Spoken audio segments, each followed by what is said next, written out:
अंग्रेज 1580 में स्पेन ने पुर्तगाल को जीत लिया।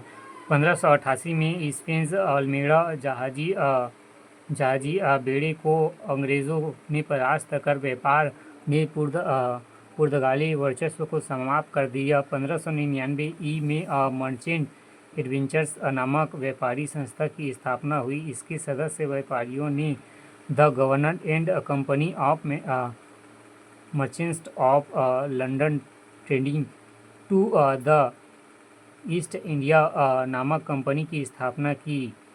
इसे 31 दिसंबर 1600 को महारानी एलिजाबेथ ने 15 वर्षों हेतु पूर्व के देशों में व्यापार करने का एक अधिकार मिला। यही ईस्ट इंडिया कंपनी के नाम से प्रसिद्ध हुआ। उस समय भारत में अकबर का शासन था। 1608 में कैप्टन हॉकिंस को जहांगीर के दरबार में शाही आज्ञा लेने के लिए भेजा। अंग्रेज़ों ने सूरत में अपनी पहली फैक्ट्री खोली। अंग्रेज़ों को भारत में प्रथम पुर्तगाली विरोध का सामना करना पड़ा, पर सूरत के निकट स्वैली में पुर्तगाली नौसेना को परास्त कर 1612 अंग्रेज़ों ने मुगल दरबार में अपनी धाक जमा ली। 1615 में अंग्रेज़ों का दूत सर थॉमस रो मुगल दरबार में पहुंचा। थॉमस रो मुगल साम्राज्य के सभी भागों में व्यापार करने और फैक्ट्री खोल की सुविधा पाने में सफल रहा। दक्षिण में अंग्रेज़ों ने अपनी पहली कोठी 1611 में मुसलीपट्टनम में स्थापित की। 1632 में अंग्रेज़ों ने गोलकुंडा के सुल्तान से सुनहरा फरमान प्राप्त किया। 1639 में कंपनी के फ्रांसीसी डे ने चंद्रगिरी के राजा से मद्रास का पट्टा प्राप्त किया और यहाँ फोर्ट सेंट जॉर्ज नामक किला बनवाया। 1651 में बंगाल के सूबेदार शाह शुजा ने कंपनी को फरमान दिया, जिसके अनुसार 3000 वर्ष वार्षिक कर के बदले वर्ष भर बिना शुल्क व्यापार का अधिकार अंग्रेजों को मिला। 1661 में चार्ल्स द्वितीय ने पुर्तगाली राजकुमारी से विवाह किया। दहेज स्वरूप पुर्तगालियों को बम्बई चार्ल्स द्वितीय को दिया, जिसमें राजकुमार चार्ल्स ने 1668 में ईस्ट इंडिया कंपनी को 10 पाउंड वार्षिक किराए पर दे दिया।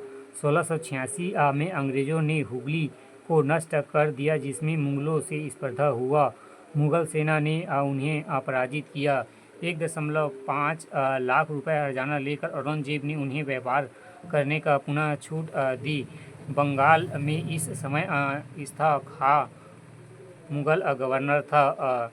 जॉब चरनाक ने 1690 में बंगाल के सुतानानी में अंग्रेज़ों की फैक्ट्री स्थापित की। 1696 में फोर्ट विलियम के नाम से नई कोठी की किलेबंदी आरंभ की गई। फोर्ट विलियम का पहला प्रेसिडेंट सर चार्ल्स इलाइस अय्यर था। 1698 में अंग्रेज़ों को बंगाल के 3 ग्राम कोलकाता, सुतानानी तथा गोविंदपुरा की ज़मींदारी मिली। यहीं ब्रिटिश भारत की भावी राजधानी कलकत्ता बनी। 1717 तक शाही फरमान। 1717 में हेमिल्टन ने फर्रुखसियर को दर्दनाक बीमारी से छुटकारा दिलाया। फलतः अंग्रेज़ों को बंगाल में अनेक व्यापारी विशेष अधिकार प्राप्त हुए, यथा 3000 रुपये वार्षिक कर के बदले बिना अतिरिक्त चुंगी दिए व्यापार का अधिकार तथा कंपनी के बम्बई में ढाले गए सिक्कों को मुगल क्षेत्र चलाने की अनुमति भी दी गई। और मनी कंपनी का मैग्ना कार्टा कहा है।